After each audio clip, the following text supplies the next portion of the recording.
Welcome back.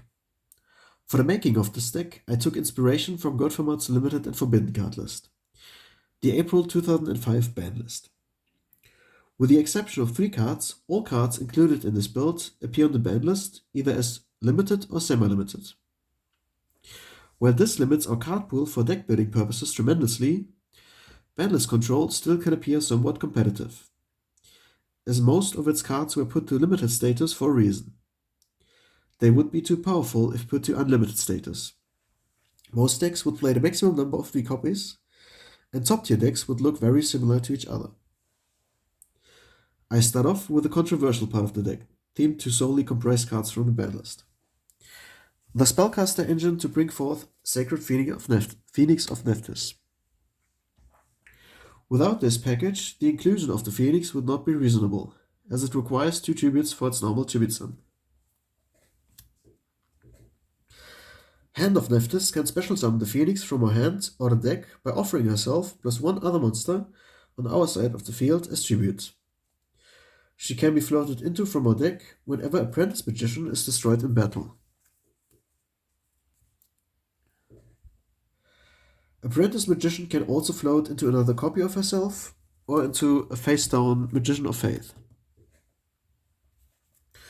Aside from these 3 monster cards, every other card appears on the ban list. A warrior core from the ban list consists of 2 reinforcement of the army as a searcher and 1 Marauding Captain, also semi-limited, 1 DD Warrior Lady, and 1 Exiled Force, both for spot removal of hostile monster threats. Marauding Captain lets us assemble 2 monsters, for instance as tribute material, with his summon, because with his summon we get to special 1 level 4 allow monster from our hand. Twin-headed Behemoth also serves the purpose for being accessible for a tribute summon during our next turn, even when it gets destroyed, as it can revive itself once during the end phase of a turn within which it was destroyed. Besides the Phoenix, we also feature 1 Jinzo and 1 Dark Magician of Chaos as tribute requiring monsters. Powerful beatdown and control to level 4 allow monsters includes Injection Fairy Lady, Reflect Bounder,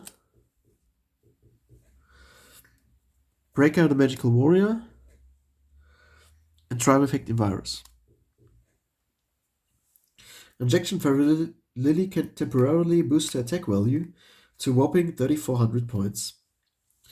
Reflect Bounder can reflect an attack to damage the opponent's life points and gets destroyed thereafter, which is fine for us, as it feeds the grave with an additional light attribute monster for the summoning of our Blackluster Soldier. For him, we also benefit from implementing the Apprentice Magician of Faith core for their all are light or dark attributes. I play 1 Sinister Serpent for Tribe-Infecting Virus or Lightning Vortex, among other purposes. 1 Sangan is bound to be included, as it can search almost any non-tribute requiring monster in this build. Lastly, for our monster lineup, I include both Cyber and Morphing Jar to speed up the pace of the duel.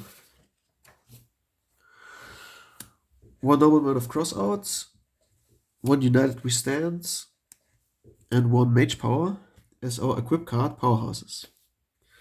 Then the usual Premature Burial, Snatch Steal, Mystical Space Typhoon, Heavy Storm, the Trinity, Pot of Greed, Graceful Charity, Delinquent Duo, Godformat's quadruplet of traps in Court of the Haunted, Torrential Tribute, Ring of Destruction, and Mirror Force.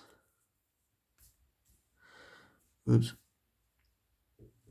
And rounding off this deck profile is the addition of an attack negating and reflecting magic cylinder. That's it for this deck profile. I hope you all enjoyed it. Thanks for watching, and until next time, your Retro Expert signing out.